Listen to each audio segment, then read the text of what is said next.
When you're the only one making a shift, you're the only one doing a network, you're the only one being malpractice, you're the only one doing a team model. It's too much by yourself. You don't get a break. You don't get to separate. You become too self-employed because you don't have the community around you. You put it exactly correct. The places the most successful have multiple successful practices. They don't have just one successful practice. They have to grow together.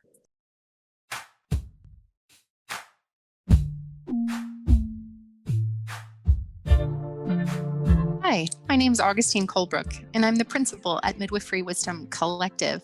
I speak on this podcast about big picture political issues and the future of our profession.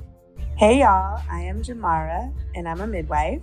I'm also a birth justice activist, and this season I am looking forward to sharing stories of Black midwives and the communities they serve. Hello, beloved birth community. I'm Angela Love, nurse midwife since 2004, preceptor, and mother. I have a home birth practice called Midwife Love and a national telehealth practice called Midwife RX. My mission is to keep birth choices available and to educate the next generation of midwives for our daughters and grandchildren. Matriarchy now. I'm Layla Wyatt. I get to share with you the voices of student midwives from across the country and beyond. This season, we focus on those students who just graduated, are about to sit for the NARM, or did yesterday, and we get tips and tricks for you for what happens at the end of the student midwife journey. Welcome back to another Midwifery Wisdom podcast. Today, I have an incredible interview with you. I got to sit down and take some time to talk to my good friend, Leslie Cornwell, and she is a CNM, a former birth center owner, and a midwifery consultant. She is taking the world by storm in what she's able to do. And also, we go into the new launch this year. So she and I are launching a really exciting program that is sort of like a birth center incubator. And we're still fleshing out the details, but we're being open and transparent about it because it's so freaking exciting. And honestly, I want to attract more people who want to do this thing. And if you like this content and you want more of it, please subscribe to our channel and also hit the like button. It really helps us get seen by other midwives who need this data. Here we are. We did this exactly a year ago. Can you believe that? Yeah. Are you sure it's a year or was 2 years ago? Because I was looking at the details. Was it 2? Oh my God, it was 2020. Yeah. How did 2 years pass? That's crazy. Yeah. How crazy is that 2 years goes by like that, especially during a pandemic, man? That was psycho. Yeah, I know. And I'm thinking of like the last 2 years, what you and I have accomplished and what we have done to impact a midwifery and what we're going to accomplish the next 2 years. Like, that's the crazy part is like, there's so many exciting things. So I'll do a high level introduction because I'm assuming most people know this famous lady. So this is Augustine Colebrook. No, they know you too now. So Augustine Colebrook is a world-renowned midwife. She's one of my favorite people on the planet. She just inspires me each and every day. So I love her to pieces. So Augustine is currently here in India helping them with a birth center getting going, and you come to the US back to the States once in a great while. We had an awesome midwife conference last November. I can't wait for the next one in Colorado. Have you guys finalized the location yet? We're about a week away. Okay, cool. We've got 3 finalists. It's going to be in and around Denver though. It's definitely Denver. Yeah. Well, after we're done recording, I'm going to pick your brain on Denver because I was looking at it a bunch last night for some birth center options to expand more there. So, yeah. Well, we're going to have a tour of 2 birth centers while we're there as part of the experience. So there's definitely connections there. Big connections. In fact, one of my people opened a birth center there 5 years ago. Okay. And I did some consulting on a center there, and she had a baby with me 10 years ago, something crazy. Yeah, we'll definitely have to chat about. Colorado is prime. I mean, there's so many exciting regulation changes there, and there's in the country and being central for training. Like, it's been on my eye watch for quite some time. And several big birth centers have just closed. Yeah, I saw that because I did analysis a year ago. Oh yeah, I did an analysis a year ago. The hospitals bought them out. I had some consulting clients where they were just exhausted, burnout, and the hospitals bought them. Sold. So yes. but then they didn't turn them into, whatever. But it means that the market is open. Yes, I concur. Cool. Well, we will chat about the big changes around the world for the midwives versus Denver, Colorado. But you and I have very similar, I think we've chatted about this many, many times. We're very much in line with how we want to improve midwifery. We have different strengths. And you can tell me if I'm wrong, but you are the charismatic cloud, just center. Like, I was so impressed at the conference. Like, you have, even with your medical stuff, you're like, I am going to be phenomenal, and then I'll hide in the backdrops to recover, and then I'm going to be phenomenal, and then I'll hide in the backdrops to recover. I love it. And I'm on the sideline. The hiding makes all the difference. Yeah. And I'm on the sidelines, like, don't let anybody notice I'm here. I will help things, but I don't want to be any center of attention.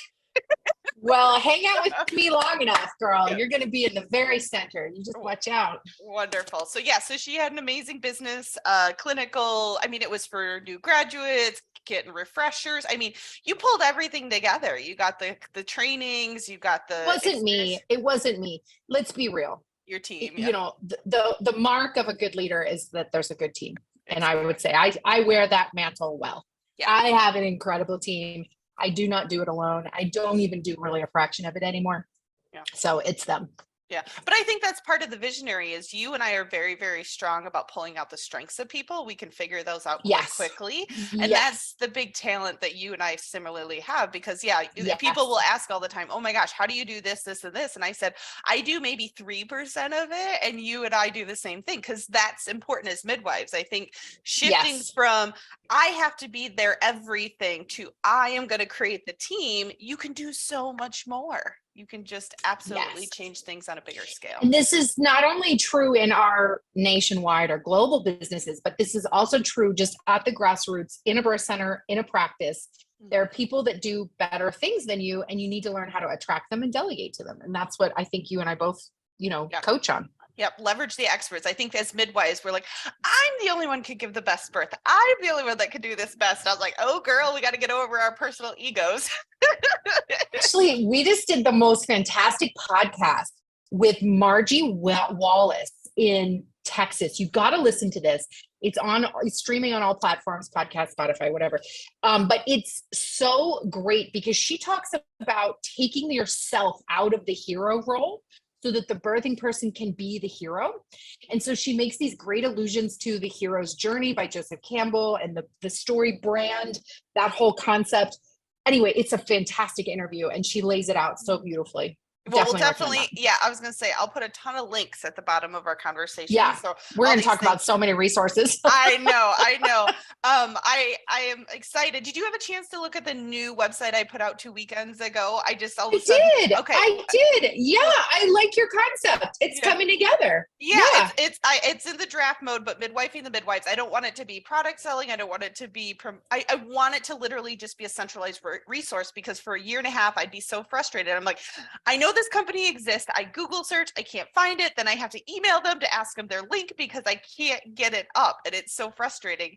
So I just was like, screw it. I'm going to make a centralized location and I can just say, go here and go to this tab. So no, we were chatting about the resources we've all been coming up with. And the most recent one I just kind of threw together in a weekend was the midwifing the midwives, because I was getting so sick of just having where I would say, okay, you got to chat with this person, but then I would know the name of their company or I would know their name and I couldn't find them on the internet. I couldn't find I'd have to have specifically their link. So then I would dig through all my emails, find their link, and it was so much work. And I'm like, we need a central location with every midwife resource out there, because half the trouble is there's so many cool things out there, but people just don't know they exist. So that was the whole point of midwifingthemidwives.com was there's no access. There's totally. So I love it. Yeah. So. I love it. And it's like, it's awesome, but it's also a super commentary on what's happening in the leadership of midwifery, because that should be already there. I mean, really, our national advocacy organization should be the central meeting place of all the resources. Like that is a no-brainer. But you know what? MANA's website still has dates on it from 2018. Yeah. Well, and a lot of these places has now priced all CEUs out. Like they're not getting it. They don't get it.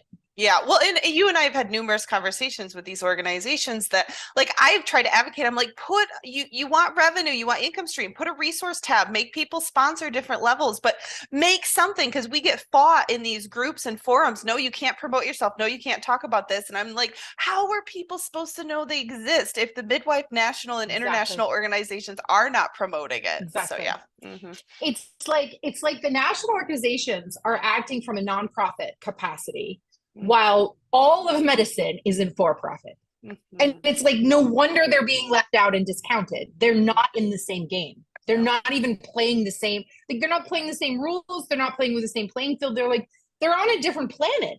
Yeah. So of course midwifery stays at 1% and it's completely marginalized. They don't stand up and claim their place in it. I mean, I coach midwives all the time. I know you do this too. One of my most repeated phrases is, you've got to stop sneaking in the back door, and you've got to walk through the front door like you own the proud and you own it. Yep, exactly. Mm-hmm. Yeah, yeah. If we don't take ourselves as amazing, our national organizations are doing the same thing. They're doing exactly the same thing. Yeah, I noticed that too. And like, you and I have chatted many times, and I know you're in the early workings of your own international organization to help with advocacy.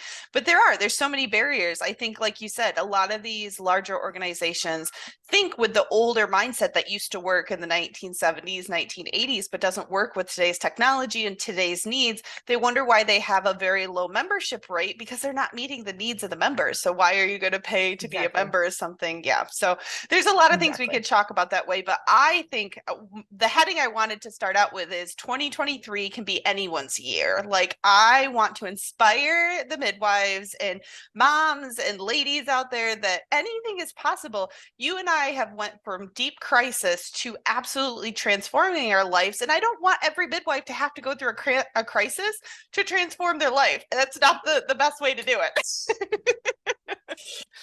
No, I would say, first of all, I love that we have similar stories. It makes my heart really happy. And I feel like a camaraderie and like a sisterhood with you that I don't get with everyone, because it isn't until you like close a birth center that you understand a whole nother side of this profession. And so like, I really appreciate that. And we don't need to go into our stories. Yeah, they're both like really fun shit shows, but I really love that we're on like, I think when a lot of midwives say we're amazing, you say, I'm a failed midwife. And I say the same thing. I'm like, I had done this, and this, but the biggest difference is we grown from it. Did we let it take us down, or did we triumph over it? I think that's the big difference, because most people would just live in the past and not change and just say, I am an XYZ person, versus that's what I used to be, and now I'm this. And, well, or like letting external circumstances define the core of who you are.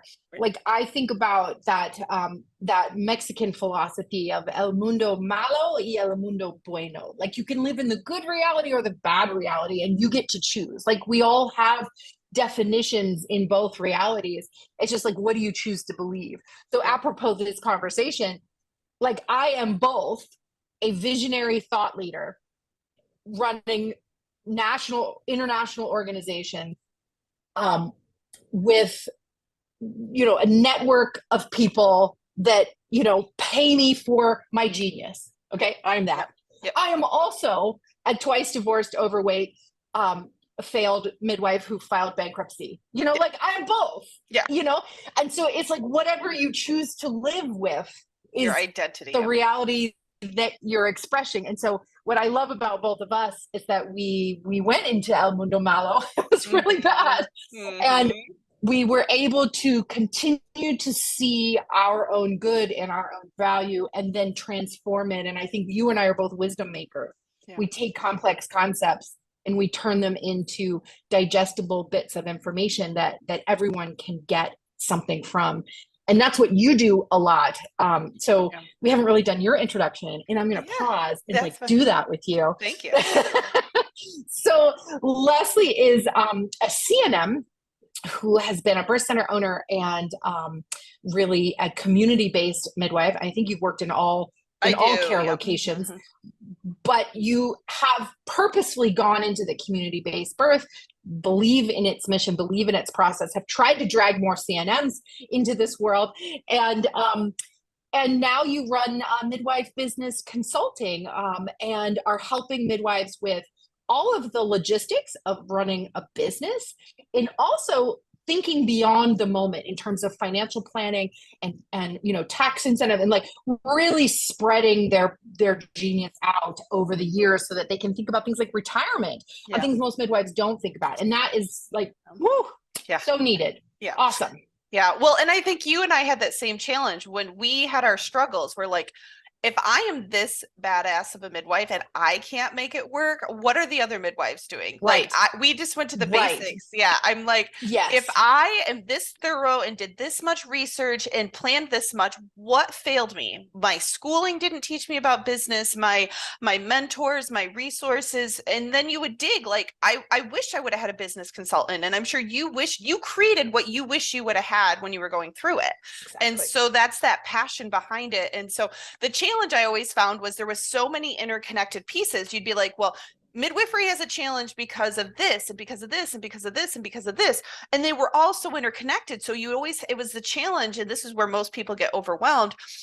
How do we solve these problems where you take it one bit at a time when they're all so interconnected? So I looked at it like a tree. I had a vision board of a tree, and I'd be like, these are very complex, high things. You need a big ladder. You need a lot of things and resources. These are low-hanging fruits. Like, these are the easy things. This will be a springboard to make these other things happen. And so you and I had that same thing where I'm like, I want to fix every barrier, but we can't fix them all at once. No. And you got to prioritize for sure. Yeah. And business is one of the most important places to prioritize. Yeah. I mean, you can't discount clinical skill. That's right up there too. But the what schools are typically doing really good job at that. I mean, and most people are very good at emergencies. Oh, no, they're not. Okay. I'm trying to be of a benefit of a doubt. Yes. No, I don't want to make generalities. Like, okay. I would say, especially in the CPM world, it varies so much school to school, state to state, preceptor to preceptor, that there's no homogenized answer. I would say sometimes I'm very scared. Okay. But I would say I don't want to discount clinical skill. That's very, very important. But I also feel like it all needs to rise together. And if they don't have the skills to run their own business, their business is going to fail and they can't be a midwife. Like, that's a really foundational piece. And so within the business, I was curious, like, what are your main focuses? Like, what are those low-hanging fruit that you're teaching and consulting and coaching and speaking about? So the low-hanging fruits are, because you know me, we've chatted about this on the sidelines. Like, you call me like the Titanic. You're like, most people can't handle where I can take them, but I have to do baby steps. I have to. So that's why we've been getting consultants on our team. So then they get them the baby steps. So then they're ready for me. Or we've been making courses where that gives them the baby steps the most efficient way. And then they get the high level from me. But what I do is those first few meetings is half the trouble is just inspiring that paradigm shift in them, that I can learn anything. I can be anything. Because when people are like, it's too overwhelming, this business, I laugh and joke. I was like, well, did you say that day one of midwifery school? Did you say that, like, oh my gosh, I got to do all these clinicals. I'm never going to. It's the mindset. It's the, it's not, you're going to learn this tomorrow. It took me 7 years to get to where I am now. Yeah. You're not. So I always stress to them, it's like that first day of midwifery schooling. We try to emulate a rationale so they can relate to. Every stage of the business planning process is almost like pregnancy. It's almost like birth. I'm like, okay, you've got the nausea, you got the vomiting, you're fearful, you just realized you're pregnant, you realize you're opening a birth center. So like, I try to make it to stuff they can relate to and have that visualizing concept. So then it's easier. Like, okay, the baby's not coming tomorrow. The baby's coming in 9 months. Your birth center's opening. So like, we try to relate it because they get it. Like, not very many consultants, they're going to teach them business, but they can't relate it to midwifery and the challenges that we have directly. Yeah, that's great. I love that. Well, what are some of the skills that people are hungry for that you are realizing they really need? I mean, everything, to be honest, but the big stuff is just nobody is being taught business in school. Frontier gives a high level how to do a birth center plan. And I always giggle looking at them because I'm like, the people teaching this aren't running businesses either. So it's the blind leading the blind. But I think just anything of giving them something to inspire that you can put a business plan together. You can add value to your community. You can show your partner and the other financial decision maker, this is a good idea as a new graduate to start this Yes. practice. So I think Yes. half of it is just giving confidence. I can make money. I can have a work-life balance. I can get past all these myths and stigmas that are with the old, you and I talk about it often, the new paradigm mindset. We can be amazing midwives and set up the systems. We don't have to be the solo mom and pop underground midwife and give our heart and soul to be a good midwife. Like, I think that's half the trouble in the beginning. Yeah. That's totally not required for a good birth or good care. And I think if we just shift that and I mean, I spent some time trying to prove this to my employee midwives when I ran birth centers, is I would interview people who had planned for one midwife and then another midwife showed up for one reason or another, illness, weather, 2 births at the same time. Like, there's all kinds of reasons, right? We do have backups. Yeah. We just have this myopic focus on not using them, or like it's shameful if you use them. And that's insanity. Yeah. So when I interviewed these families, they would be like, no, my midwife was awesome. Yeah. Like, what? Like, but aren't you sad that you didn't have the other one? They'd be like, no, I like her, but I love this one. So whoever shows up is who they love. And we just need to let go of that concept that like they need us. Like that's actually a really unhealthy place to come from. Yeah. Well, and a lot of it is that shift when we're talking about their ideal client and the type of practice they want. Is this in the mind of the consumers, the clients you're serving, or is this only in your mind that you think they need this? Like, we need to do surveys. Like, I'm a very objectable person.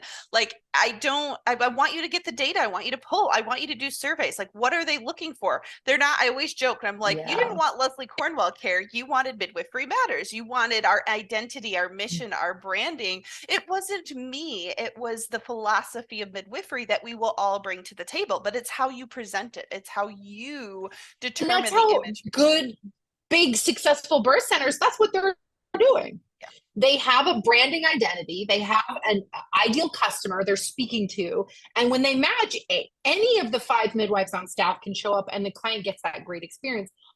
As a business owner, you have to make sure that your branding message matches the person you want to be attracting. You and I both work on that.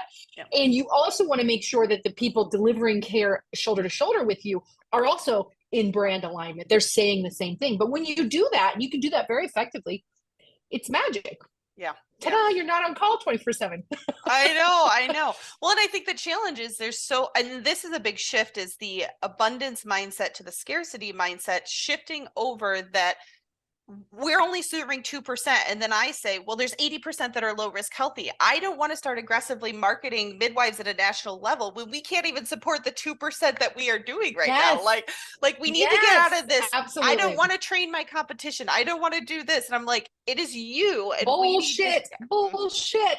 Yeah. There's no possible way you're in competition with any of your neighbor midwives. Like, it's not possible. Yeah. Like, Madeline anyone Murray who runs the numbers should be embarrassed. Yeah. Madeline Murray had go ahead. So Madeline and Christine Strothers, we love Madeline. Yeah, so if anybody goes to Believe in Midwifery, she has excellent resources. So she had the perfect analogy that I'm going to repeat over and over and over again. She's like, if you go downtown, you don't want a strip that has one type of food on it. You go down there because there's 20 styles and 20 types of restaurants that you get to pick from and that you get to choose. Yes. Downtown, people drive a long distance to pick from all the choices, not because there's just one place down a street, a dead end street, and they drove there for it. So you have to remember, the more midwives and the more styles of midwives, we're all going to help each other out more versus you just doing your thing and then you wonder why you're tired and exhausted. Absolutely. Margie said the same thing in that podcast I just mentioned. We call it Yoda Wisdom for Midwives. That's the name of this podcast. She said the same thing. She said, it's the solo business that's dying. The ones in collaboration all feed each other. And so you can think about like Home Depot and Lowe's, like they're always near each other, because that's where you go for home improvement. It doesn't matter whether you go here or here, they're trying to capture 100% of the market. So if we look at that as opposed to, our field, the birth centers near the hospital is a good idea. Yeah. Multiple birth centers near the hospital is a good idea. this is the part of town where births happen. Choose between them. You're going to capture 100% of the customers. And now your only job is to make them walk 3 steps because of what you're offering, instead of making them drive to a whole nother part of the town, you know, like making their mindsets change entirely. So yeah, we work with that a lot. And the scarcity mindset has to go. Although I'll say, I don't think we should replace it with abundance. Okay. And I'll tell you why. I know there's a lot of talk about abundance, and it's definitely the buzzword right now, but you can have abundant pain. You can have abundant debt. You can have abundant exhaustion. We actually don't want abundant. We want enough. I want enough clients. I want enough money. I want enough time off. I want enough pain so I can enjoy the beauty and the wonderful joy of life. Like, enough is actually the philosophy. How does it feel enough? Because like, you can be abundantly fat, you know, like I know we try to say like abundant wealth, but like, you can't stop where abundance shows up in your life once you start attracting it. Just like you can't stop where scarcity shows up in your life once you start attracting it. Yeah. So I think the new philosophy really should be enough. How do I feel enough? Is this enough food? Is this enough sleep? Have I had enough, fun? Do I need it? Whatever it is, what does enough feel like? Yeah, that's my new shift. Yeah. Well, and I think it's a difference of abundance in your life versus abundance mindset, because abundance mindset makes you think, I can do anything. You creatively look at things like they always talk, the first million is the hardest to make. And then the more, and I know it's not about the money, it's about you taking the time to shift and see things and opportunities and being comfortable that I can do that. I can challenge myself to the next level. So I think that's the mindset and direction I was leaning towards. Yeah, you don't, because then if you say abundance, like you're going to say there's never enough, you're always going to have a higher level. You ultimately have to know your end vision. Like, your abundance mindset is just always looking at the glass half full, always solving a challenge, always solving that opportunity, versus I'm not satisfied because I'm here, I have to get here. We're all going to have to figure out where our level of plateau of enough is. Where is enough? Mm-hmm. But the mindset of saying I don't have limits of what's possible. I think the mindset versus the reality, those are two different expressions. Yeah. Cool. So I'm excited. So for 2023, tell me about all the exciting things you're working on. Oh my God, there's so many. Well, can we start first with what like you and I are talking about? Let's please. Oh, totally. Please do. Okay. So I have had a birth center incubator program running in the background in this like really small kind of way for, I don't know, several years. And it's 100% free for people of color. And I have a charge for folks who don't identify as BIPOC. And my goal with giving my time, money, resources, and energy has been to grow the number of birth centers in the United States, because from every metric, that is going to solve every problem. And you and I are in complete alignment with that. Yep. Mm-hmm. Mm-hmm. It doesn't matter how you cut it. Like, more birth centers is more midwives, is more midwifery model of care, which is more patient choice, which is more independence, which is more home births. Like, everything grows when there's more community-based birth. And birth centers are the easiest thing to scale, to develop and scale. So I feel like there should be more midwives. And you feel the same way. And we started talking at the conference this year about like, what if? You've also had this idea to help birth centers, and in your role right now, you're coaching and consulting with birth center startups and birth center expansions. And I just love this idea. Yeah. So we're still fleshing it out. So this is kind of like our public brainstorming. Yeah. Well, I know, and what I'm working on in the backdrop is a birth center planning pathway, because what's happening is so many people want to do this, and they meet with me once a month. They do little things. They need someone to handhold them week by week. They need somebody to support them. We had talked about adding people that can come boots on the ground, part of a team, to design the birth center, to help with, because we can conceptually, but we're not with them day-to-day operation. Because, for example, I'll say, okay, call the insurance company company, see if you want to be in network. And then they're overwhelmed. They're like, I don't know what department to call. I don't know what questions to ask, like the detailed nitty gritty. So I've made high level planning support, but I'm figuring out over and over again, someone needs to hold their hand, someone to handhold. Yeah. And step of the way. Well, so this is what I'm excited to do, because between yours and my team and our income earning potential, we can staff this ancillary service provider support network. Yep. And then we can be the resource from inception to delivery, you know, the idea all the way until even years after the birth center is open, to continue to provide that budgeting support, that scaling support, HR support.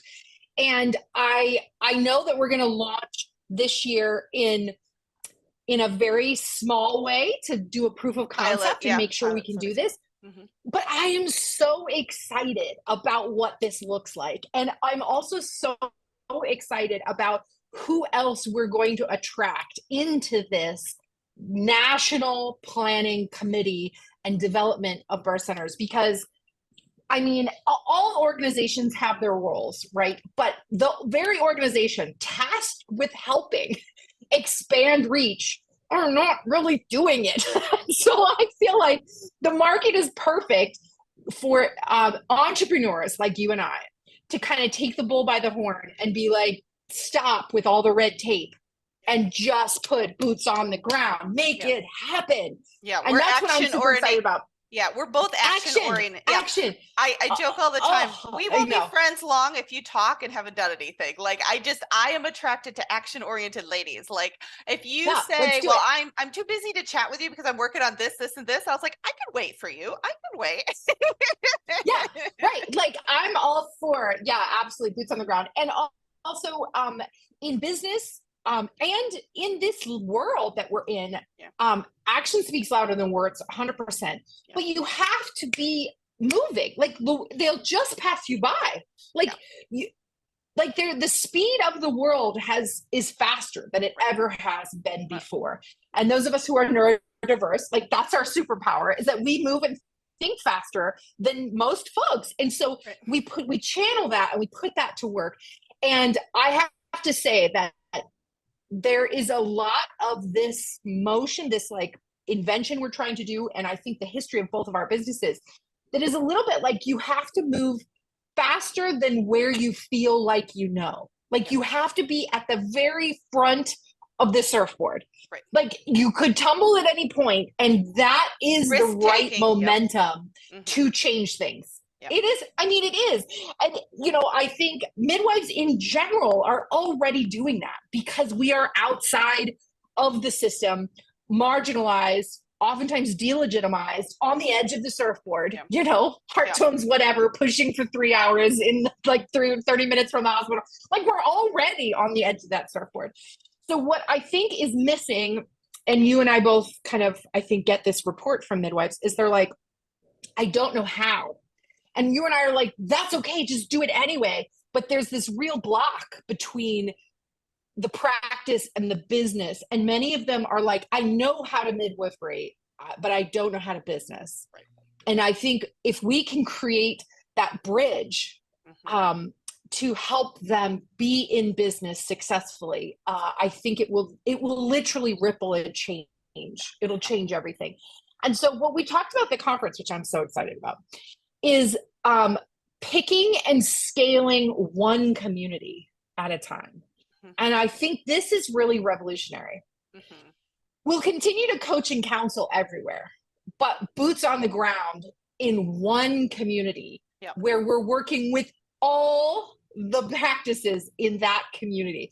And I think this is what is like blowing my mind. I'm so excited about this paradigm shift, is that we're in business, sure, but we're not in competition with each other. Yeah. We are not in competition with each other. We are in competition with Big Pharma. Mm-hmm. We are in competition with the AMA. We are in competition with for-profit medicine, not for-people medicine. That's what we're in competition with. And if we frame it correctly and work together, we will be a completely unstoppable force. So that's that's what tickles me. Like I get the chills. Like I'm actually chilled thinking about this. Oh my God. I just think, oh my gosh, Augustine, you're going to be like the president of every big organization that changes. I don't want to be. I don't want to be. Don't nominate me. I don't want to. But I think you and I, like, sometimes we don't want to be the one solving everything, but we feel like, man, this doesn't exist. Like I'm figuring it out with business consulting. I'm like, I got to find some good accountants so that I can make an accounting company for midwives. I got to find some good lawyers because all the ones are near retirement. Like when I network, I feel so frustrated because I'm like, I want successful businesses, but for them to be successful, they need this surrounding them, and they don't exist yet. And so it's like, when we take the bull by the horns, I feel like we're taking the herd by the horns. I'm like, I got this bull, but then there's 50 other bulls that are trying to go past me. And how do we stop them all? In our cattle ranch. But by coming into one community, we can pool resources, we can work together.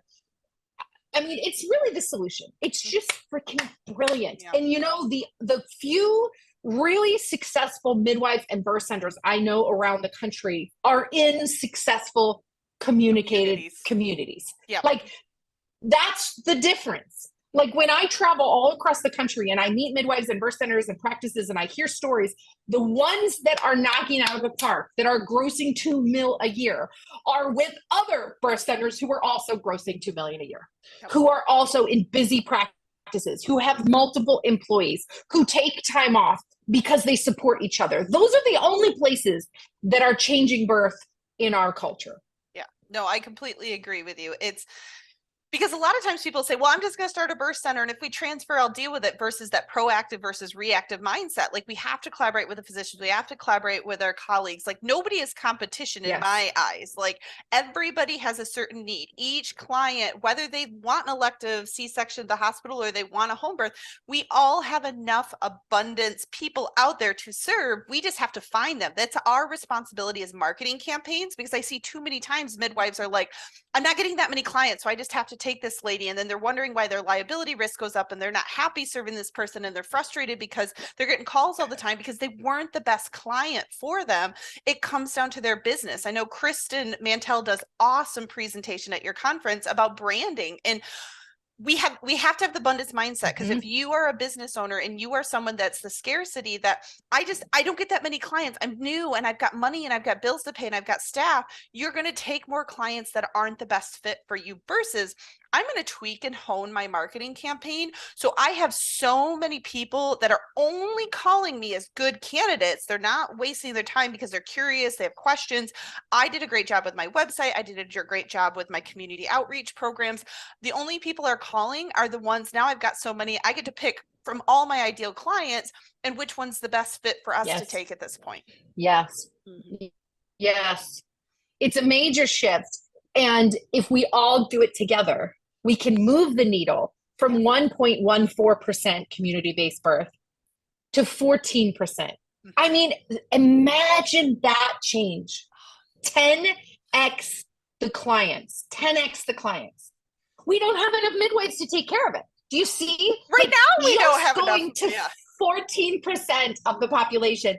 We don't have near enough midwives to take care of all those people. So that's the goal. Grow midwives. And, I know that Ginger Breedlove is in this pathway for us too. I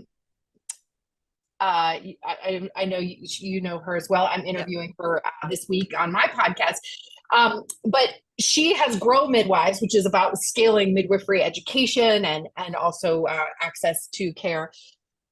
I feel like we all need to come together to make this happen. And if we do, we could become an unstoppable force. Right.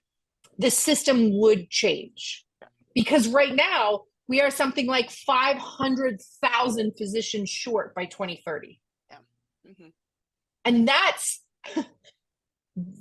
to serve the existing clientele base at its existing rate. Yeah. Well, if we move to seeing all Americans at the same rate as wealthy white Americans, we would be 1,005,000, low. Yeah. 1,500,000 deficient in physicians. So like the system is ready for the growth. Right. We just basically have to walk in the front door like we own the house. Yeah. Well, and Yeah. also when we talk about community-based is definitely my heart and soul, but I also help out hospital systems. I help out getting midwifery departments going. Yes.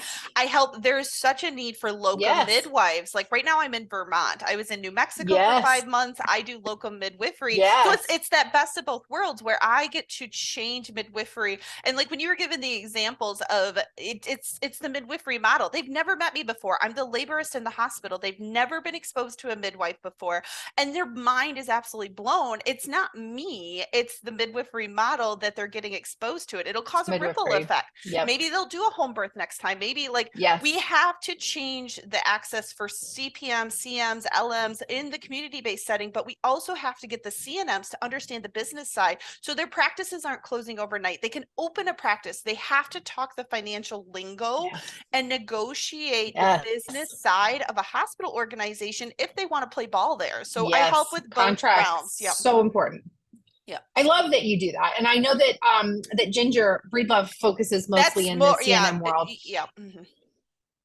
She's very hospital based, and I know that you kind of bridge the gap. And I'm very, community based, and I think together we do see things from different avenues, and we see different pathways. But just like I want us to collaborate, I want all midwives to collaborate, because it is the strength in numbers and the knowledge that overlaps that make all the difference. And ultimately, the hospital should not be caring for all the women. And the home birth midwives should not be caring for all the women. We must collaborate. Like, it doesn't work when we don't. No. So I think my idea of working together is shared by all of you. And what I'm really excited about is this birth center incubator, community-based support. I don't know quite what we're calling it yet, but the headquarters, and then we're going to ripple, because like I have a couple of people, Hillary Slinger, that we're working on a midwife school because Hillary is another one. Hillary's an awful dynamite person for wealth of knowledge with midwife education, and my vision, like you and I have talked about it, is we're going to put a midwife school within the head hub of the headquarters, the first co-op pod, and then we're going to we'll do a bunch of online trainings, but we're going to rotate every 2 years very strategically and pick 5 to 7 from a next community and pod and expand. Like, we have a very big vision that we have to start boots on the ground and just take it, because if you're going to be the first one in a community, it's very, very difficult for many, many years. But if we can take 3 to 5 midwives, even if they're not going to practice directly together, but they're all going to have home birth practices, we make some hybrid co-op birth pool. Everybody's got different lingo across the country for it, but we have to group these 3 to 5 elite people that have been trained in similar missions and similar goals to just transform a community overnight together. Yes. So exciting.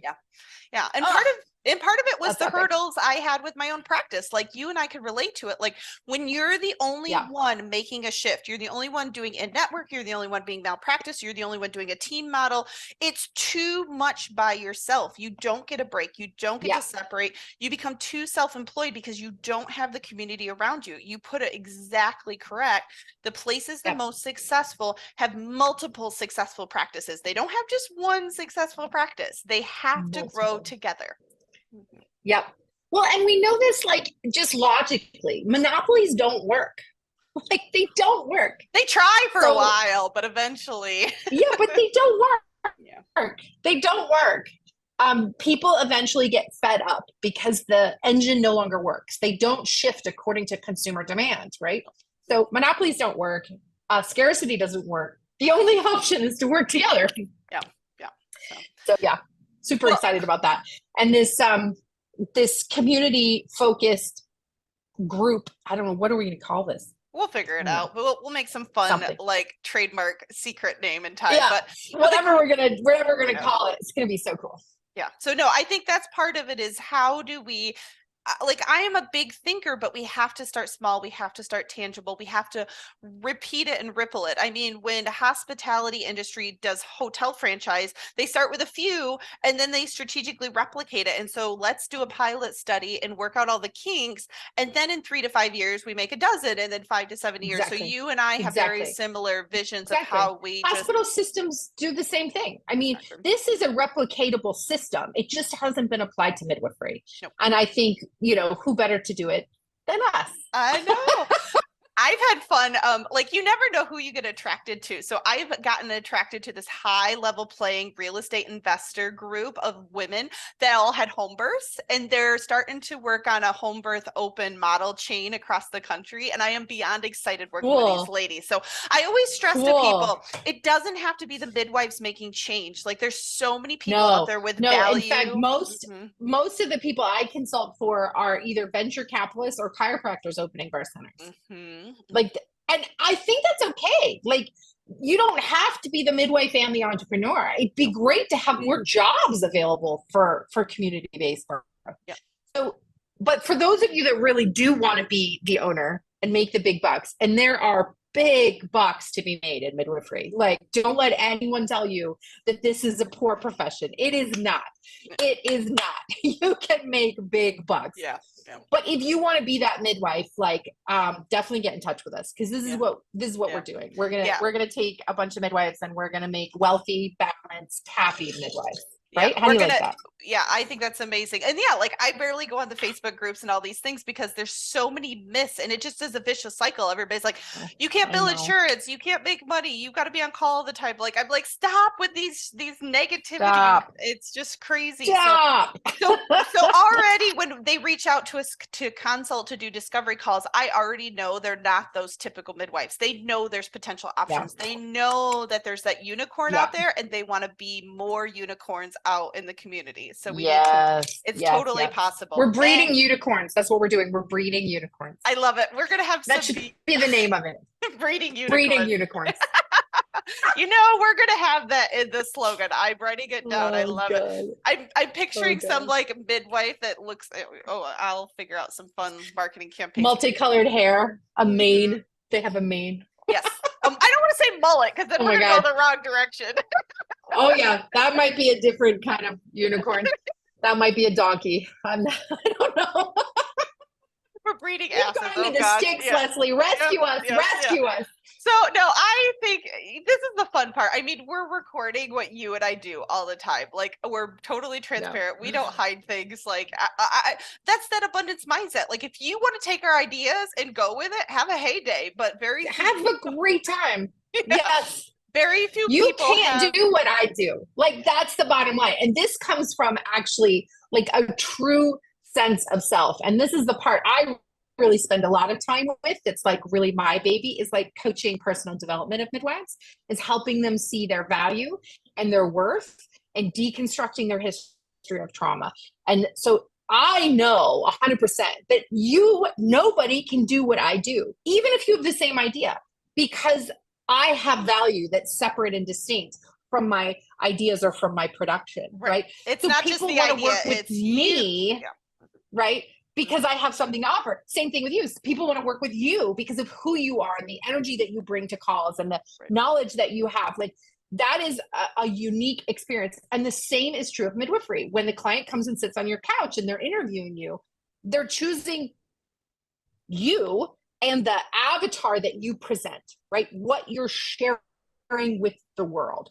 And I think that if just to put this into midwifery, you could have someone sit next to you, at your couch, the interview idea, and you could tell them all about midwifery and they could go and choose a different midwife. That's still a win.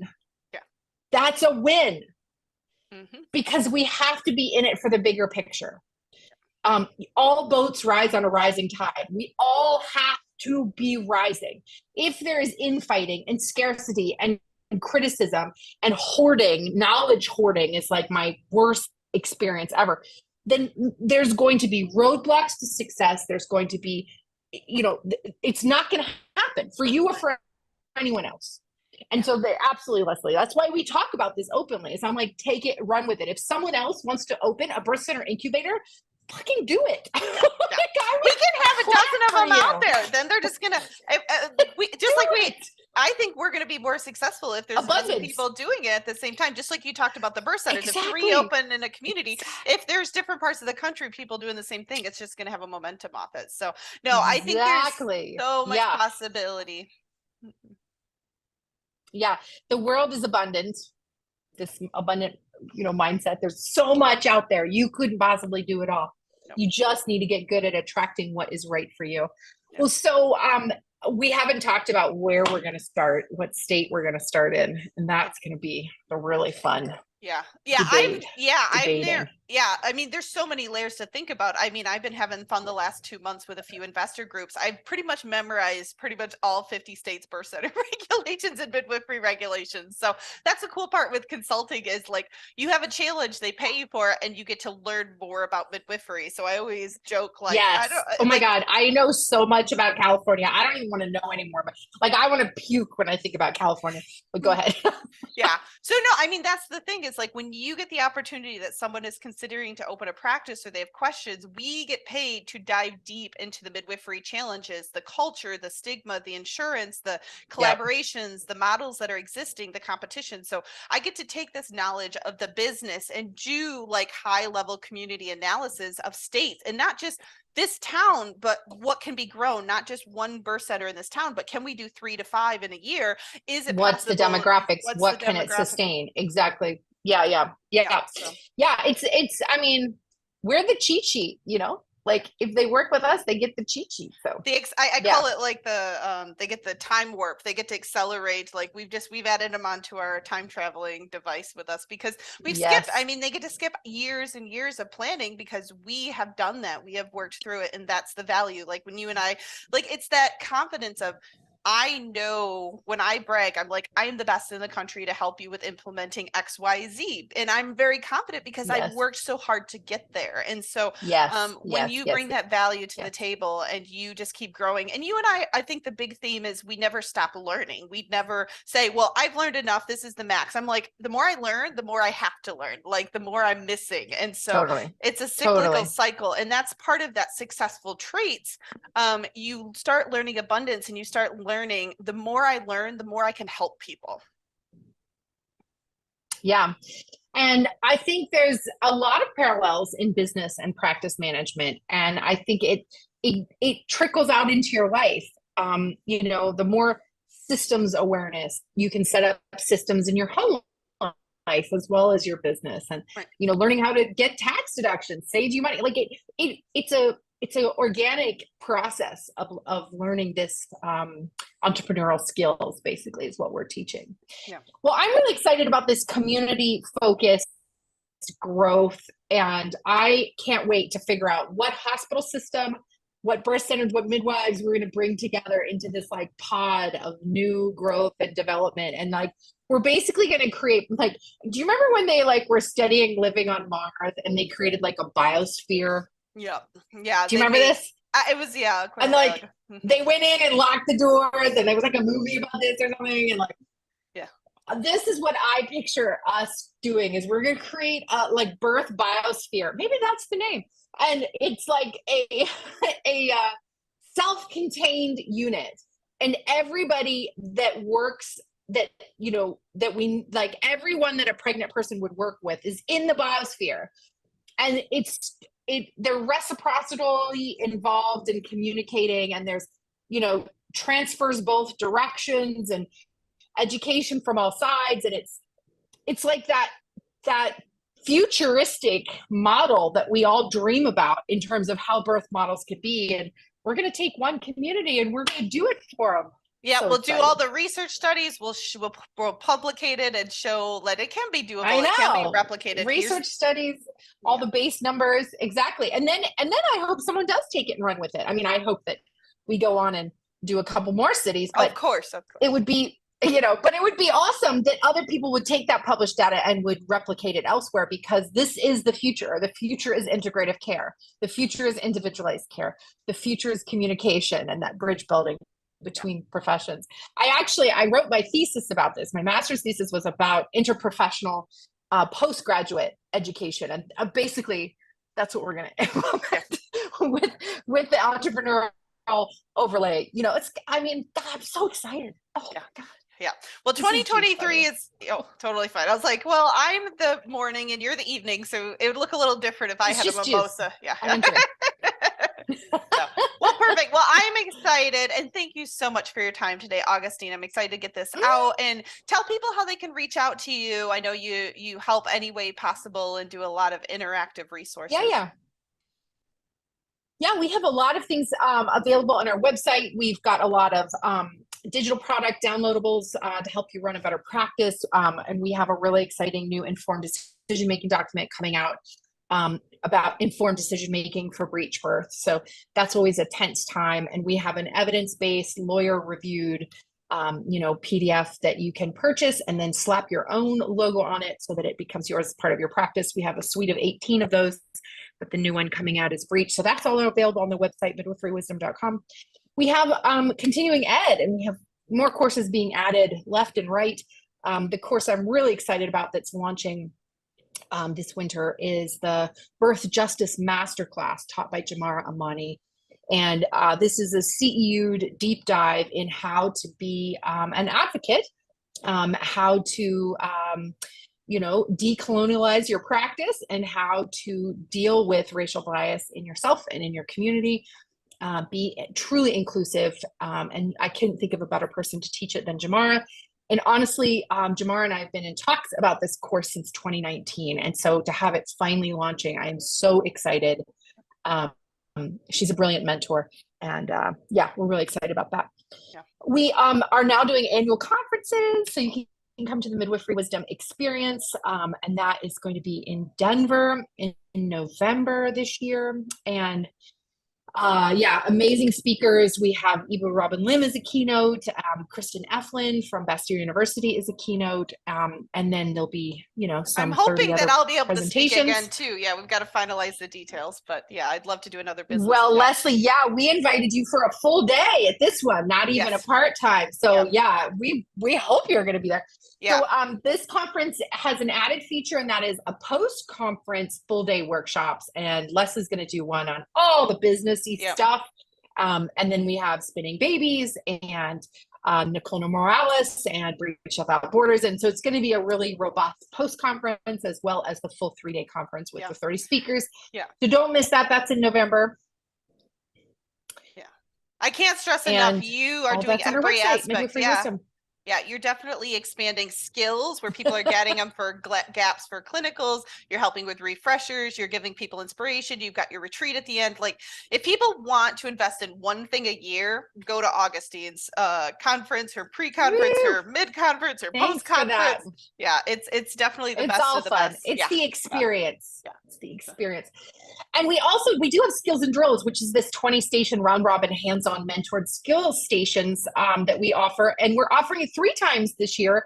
We're in Washington, D.C. in the first weekend in April. We're in Phoenix, Arizona in the 3rd week in April. And then we're in Denver in November. So if you're a student, if you're a midwife who'd like deep dive mentoring in hemorrhage, or, clot removal, or bimanual compression, or manual removal placenta, or IVs, whatever skill, hands-on skill you haven't had a lot of practice in, we have that for you. And you get to do all the other stations. And we have CEU courses and all those things. We have a podcast. Yeah. We're all over the place. Yeah. Well, it's absolutely amazing what you're doing, Augustine. So I will let you go so you can go have your fun night out of the town. Thank you for your time. Leslie, I'm going to bug you for a quick second. I'm going to make you tell me all the same things, because this is going to go on my page too. Wonderful. So You're so sweet. Where are you? What are you offering? All the things. You're so sweet. So I run Midwifery Business Consultation and Empowering Midwifery Education. So definitely Augustine and I have very similar alignments. We got downloadable tools, resources. We come from different angles. Mine is very highly business analytical. I was a financial planner at Northwestern Mutual. I've dove deep down real estate investing, business strategies. Like, mine has a different angle. I stress to people, like legal defense, take your course and mine. You're going to get a totally different angle. Like, we aren't recreating the wheel. We're putting out courses that are complementing each other based on our knowledge and our skill sets we have to bring to the table. So I stress to people, like, because I've had a few people at the conference like, oh, that's the same course as Augustine's. And I said, no, it is not. Even though the name has the same subject matter, you're going to get a totally different perspective based on knowledge and expertise. Yep. So I stress to people all the time. We have really, actually, we came to midwifery from different backgrounds. It's like we arrived at the same place, but we had very different pathways. Right. You through the hospital and CNM, and me through solely apprenticeship, no midwifery school at all. And we kind of met in the middle, which is the goal. That's the awesome part. Yeah. But our pathways taught us really different things. Right. And I think, something can definitely be learned from both. I mean, the same thing, like when when Wendy Kleckner in Arizona talks, and she went back to school and became a JD, got her full legal degree, and she's a home birth midwife. She says different things as well because she's been on different pathways. So I think all of it is valuable, and I think you can learn something from everyone for sure. And I love that you're offering the courses. I think it's one of the most streamlined ways to get data into busy midwives' heads and hearts and hands. And And I think the big emphasis is our ideal clients. Like, I have a few CPM business consultants, and we can help home birth midwives, but my target market is the new grad nurse midwives that want to go to community-based care. They want to collaborate with the CPMs in their community, and they want to bridge what their clinicals didn't teach them. And so that's my love and my heart is like those nurse midwives. And so important. Yes. Oh my gosh. So important. Yeah. So we each have a different avatar. We each have a different, but we help out anybody. Like, we help out investors. We help out direct entry. I've got the midwives that are direct entry for the Amish, and they're like, how do I get this and this? And so we can help in whatever level people are looking for. So I love business consulting. I love to help pull visions and strength out of people. I think that's where you and I are phenomenal, is we can talk to people quickly, and we can be like, have you thought of it this way? Did you even, because they don't know these things don't exist. So all you got to do is just turn the lights on in their head. Like, it could be possible this way. It could be possible this way. Like, that's, I think, our biggest strength. So. Yes. I love all of that. Gosh. Well, I mean, I'm almost speechless. Yeah. Like, I'm so grateful for you. Oh. And one of the reasons I'm so grateful for you is that I don't have to do it alone. Like, that's not I don't want to do that. And it feels so good to talk with someone who is as passionate and as excited. Yeah. And then to know that you have all these skill sets that I don't have, and actually I don't want to have. Like, I don't want to be great at helping nurse midwives. I don't want to. And that's okay. That's not my role. But you have it. And so when I get those calls, I know exactly who to refer to. And that just makes me so happy. And I am so grateful for you and your passion. And I really can't wait for this project. I mean, my gosh. Okay. Well, I think we have another meeting scheduled in a couple of weeks. So we'll keep the momentum going. And you have a wonderful night. And I look forward to all the exciting things we're going to bring to midwifery this year. Yay. Bye, honey. Take care. See you later.